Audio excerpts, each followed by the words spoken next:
యోహాను రాసిన ప్రకటన గ్రంథము 19వ అధ్యాయం. అటు తరువాత బహుజనుల శబ్దము వంటి గొప్ప స్వరము పరలోకమందు ఇలాగు చెప్పగా వింటిని, ప్రభువును స్తుతించుడి, మూల భాషలో అల్లెలూయా, రక్షణ మహిమ ప్రభావములు మన దేవునికే చెల్లును. ఆయన తీర్పులు సత్యములను న్యాయములునై ఉన్నవి. తన వ్యభిచారముతో భూలోకమును చెరిపిన గొప్ప వేశ్యకు ఆయన తీర్పు తీర్చి తన దాసుల రక్తమును బట్టి దానికి ప్రతిదండన చేసెను.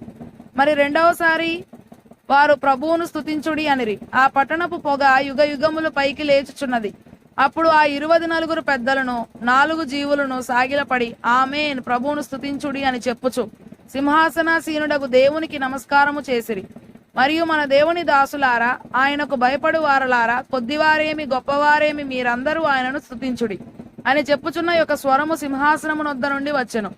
అప్పుడు గొప్ప జన సమూహపు శబ్దమును, విస్తారమైన జలముల శబ్దమును, బలమైన ఉరుముల శబ్దమును పోలిన యొక్క స్వరము, సర్వాధికారియు ప్రభువునగు మన దేవుడు ఏలుచున్నాడు, ఆయనను స్తుతించుడి. గొర్రెపిల్ల వివాహోత్సవ సమయము వచ్చినది, ఆయన భార్య తన్ను తాను సిద్ధపరచుకొని ఉన్నది గనుక మనము సంతోషపడి ఉత్సహించి ఆయనను మహిమపరచెదమని చెప్పగా వింటిని.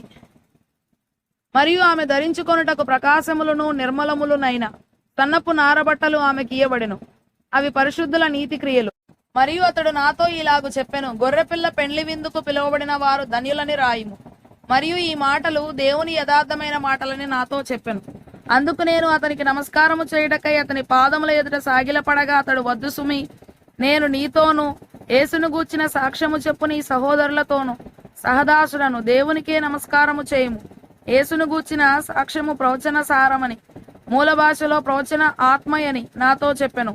మరియు పరలోకము తెరవబడి ఉండుట చూచితిని. అప్పుడు అదిగో, తెల్లని గుర్రం ఒకటి కనబడెను. దాని మీద కూర్చుండి ఉన్నవాడు నమ్మకమైన వాడును సత్యవంతుడును అను నామము గలవాడు. ఆయన నీతిని బట్టి విమర్శ చేయుచు యుద్ధము జరిగించుచున్నాడు. ఆయన నేత్రములు అగ్నిజ్వాల వంటివి. ఆయన శిరస్సు మీద అనేక కిరీటములుండెను. రాయబడిన యొక్క నామము ఆయనకు కలదు, అది ఆయనకే గాని మరి ఎవనికిని తెలియదు. రక్తములో ముంచబడిన కొన్ని ప్రాచీన ప్రతులలో చిలకరించిన అని పాఠాంతరము వస్త్రము ఆయన ధరించుకొని ఉండెను. మరియు దేవుని వాక్యము అను నామము ఆయనకు పెట్టబడి ఉన్నది. పరలోకమందున్న సేనలు శుభ్రమైన తెల్లని నారబట్టలు ధరించుకొని తెల్లని గుర్రములెక్కి ఆయనను వెంబడించుచుండిరి. జనములను కొట్టుడకై ఆయన నోట నుండి వాడిగల ఖడ్గము బయలువెడలుచున్నది. ఆయన ఇనుపదండముతో వారిని ఏలును. ఆయనే సర్వాధికారియగు దేవుని తీక్షణమైన ఉగ్రతను మద్యపు తొట్టి త్రొక్కును. రాజులకు రాజును ప్రభువులకు ప్రభువును అను నామము ఆయన వస్త్రము మీదను తొడ మీదను రాయబడి ఉన్నది. మరియు ఒక దూత సూర్యబింబములో నిలిచి ఉండుట చూచితిని. అతడు గొప్ప శబ్దముతో ఆర్భటించి, రండి, రాజుల మాంసమును సహస్రాధిపతుల మాంసమును బలిష్ఠుల మాంసమును గుర్రముల మాంసమును వాటి మీద కూర్చుండు వారి మాంసమును స్వతంత్రులదేమి దాసులదేమి కొద్దివారిదేమి గొప్పవారిదేమి అందరి యొక్క మాంసమును తినుటకై దేవుని గొప్ప విందుకు కూడిరండని ఆకాశ మధ్యమందు ఎగురుచున్న సమస్త పక్షులను పిలిచెను.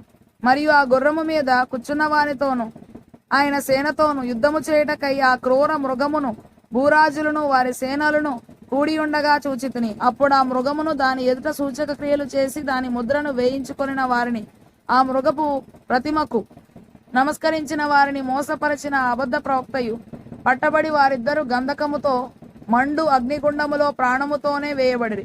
కడమవారు గుర్రము మీద కూర్చున్న వారి నోట నుండి వచ్చిన ఖడ్గము చేత వధింపబడిరి. వారి మాంసమును పక్షులన్నీ కడుపార తినెను.